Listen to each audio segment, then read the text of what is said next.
Зодсмаа Улаан аймгийн харьяат 1971-с 73 онд Улаанбаатар хотын ангуу хаанууд онцгойлсон сүүлэгчийн багшийн ангид төгсөөд улсын клиникийн 2 дугаар ангид хүүхдийн засагт асар сүүлэгч эрүүл мэндийн яамны комиссар очиж ажилласан.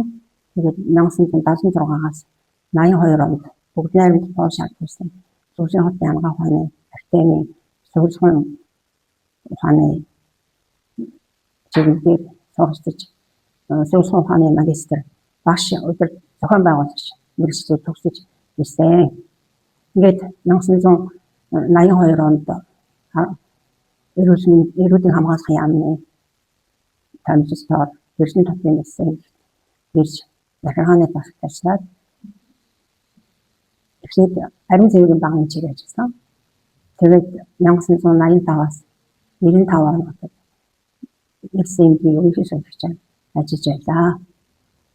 За ингээд ерөнхий судалгаач ажиллаж явах хугацаанд миний бие хэдийгээр манай судалгаач нар дипломын судалгаач нар зарим судалгаач нар курсын судалгаач нар тухайн үед сувилхан шинжилгээ хаан Монгол улсад их хөгжиж ийж олж үйлдэлжсэн утганд миний бие анхны одоо сувилхан чиглэлээр анхны Монгол улсын сувилхан ухааны магистрийн мэргэжлээс нэрч ирсэн юм аа.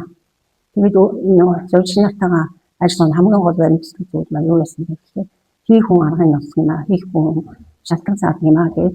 Тэгээд тэр хоёр улсын сурсан эднийхээ чиглэлээр сувилч нарын хааны мэргэжлийг дэвшлүүлэх ялангуяа Монголын сувилханыг олон улсын жишгт хүргэх гэж сувилч нартай маш их одоо харилцаа соёл тэгээд бас эмчнэртэйгээ хамтарч ажиллах бие дааж ажиллах чадвар ур чадварыг олгож ирж байсан. Хичээлээ өөрөө заадаг байсан. Он саргатын хурал бусад тэмцээн уралдаануудаас хоорондын нэгжүүдийг шалгаруулах олон нийтийн арга хэмжээ маш болон удаа зохион байгуулж байсан. Энэ хугацаанд манай сувилч нар маш их сайн идэвхтэй өгөнд дуусгартай даруй төлөв сувилч нартай хамт ажиллаж байхад маш их сэтгэл хангалуун сайхан байдаг байлаа. Тэгээд тухайн үед эмнэлгийн багаж ногоон төхөөрөмжийн тодорхойлолттой чихризээ ариутгаж өгч ариутгуулдаг. Тэгээд тэрийн нөгөө тасаг болгоноос авахт нэмж ариутгын нэгдсэн тасагтай очиж өөрөө бензиний сорилт тавьж тустай эсхийн шалгаж ариутганд өгүүлдэг. Тэгээд тасаг нэгжүүдэд лаборатори бактериологийн лаборатори гэж юм ганцхан лаборант байсан. Тэр лаборанттай тасаг нэгжүүдээс бактериологийн шинжилгээнүүдийг авч өгөөд өөрөө авч өгөөд төрөх тасаг, хааны тасаг, бусад таснуудаас сувилч нарын халдвар хамгааллын дэмжлэнд анхаарч ажиллаж байсан учраас шинжилгээ гаргаж тэгээд тэнгэр нь одоо хяналт тавьж ажиллаж байсан. Мөн гадаад дотоод ариун цэвэр, эндийн дэг журмыг сахиулах, сувилч нарын мэдлэг боловсролыг дээшлүүлэх тухайн үеийн багаж ногоон төхөөрөмж тааруу байсан учраас сувилч дунд мэргэжлүүд маань итгэв санаачлалтай ажиллаж өөрийнхөө шин санаачлалаараа өөртөө хэрэгцээтэй ногоон төхөөрөмж гарын доор ажиллах багаж зэвсгнүүдээ өөрснөө хийдэг байлаа. Одоотой адилхан нэг хатгалтын шихрэл зүү нэг хэрэглээний эмнэлгийн багаж ногоон төхөөрөмж байхгүй дандаа давхар хоёр дахь шор ариутгах чиглэлтэй байсан юм байсан.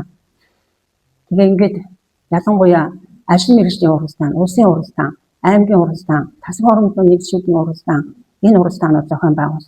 Өөрөө он саргатын хурлыг удирдан зохион байгуулж, сувилч нарын удирдах чиглэлийн өгөөд өөрийнхөө мэргэжлийн дагуу тэргүүний байр бизнесүүлдэг байлаа. Энэ өөрхийн сувилч сургуулга одоо хүртэл энэлийнхээ эрүүл мэндийн байгууллагынхаа сувилч нараас төрүүлж явдаг миний шав байгаамаа.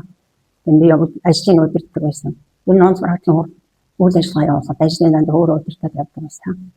Эмчнэртэйгээ хамтарч ажиллаж ялангуяа халдвар хамгааллын дэглэмээр онцгой анхаарч ажиллаж байсан. Энд дээр нөгөө сувилч нарын гар угаалт сувилхан стандартыг хэрэгжүүлэхэд нэлээд одоо үйл ажиллагаа чиглэж ажилласан. Мөн одоо сувилч нарын ур чадвар өвчтөнтэй харьцах харилцаа түүнийг сэтгэлээс өөрийнхөө сэтгэлийг өөрийгөө өвчтнийхээ оронд тавьж ажиллаж бие байсан бол яах вэ гэсэн сэтгэлээр чин сэтгэлээс өмнөнийг асар совидаа сэтгэл байх юм бол бүх юм бүтдэг юм а гэдэг утгаар соёлчдаа сургамж ажиллаж байсан. Хэдийгээр өндөр хөгжилтэй оронд сургууль төгссөн ч гэсэн ирээд ажиллахад дутагдсан зүйлүүд хэцүү хатуу байсан. Зарим зүйлийг мэдэхгүй үл мэддэг. Яг дээр өөрийнхөө төгссөнийхээ чиглэлээр ажиллах гэхээр Монголын маань нөхцөл тийм байгаагүй байсан учраас тэр нөхцөлд тааруулж хийх хүн аргыг олж арга эвээрч одоо ажиллаж ирлээ дээ.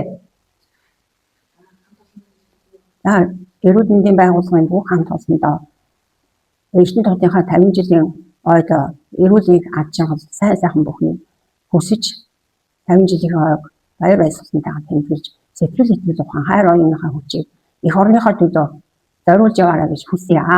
Ялалаа талархтаа хайртай та.